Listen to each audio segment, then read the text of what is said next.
என்ன மாதிரி house wife அது வந்து அம்மாக்கள் யாரெல்லாம் வீட்டில் பசங்க வீட்டுக்காரெலாம் ஆஃபீஸ் போனதுக்கப்புறம் தனியாக வேலை பார்க்குறீங்களோ, சமையல் பண்ணும்போது உங்களை நீங்களே என்டர்டெயின்மெண்ட் பண்ணிக்கோங்க.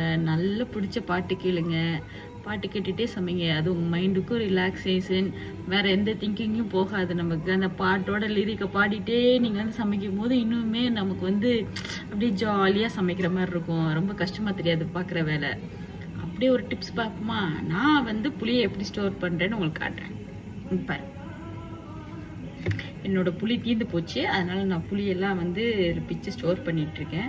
நீங்கள் இப்படி பிக்கும் போதே தெரியும், ஏதாவது நார் வேறு ஏதாவது இருந்துச்சுன்னா அதோட வந்துடும். அதை க்ளீன் பண்ணிவிட்டு புளியை இப்படி ஸ்டோர் பண்ணி வச்சுக்கோங்க. புளி நல்லா இருக்கும். இந்த குட்டி பானை வந்து ஒரு 1/2 கிலோ புளி வந்து பிடிக்கும். ஸோ இந்த டிப்ஸ் உங்களுக்கு யூஸ்ஃபுல்லாக இருக்குன்னு நினைக்கிறேன். நம்ம இன்னொரு வீடியோவில் பார்ப்போம். பாய்.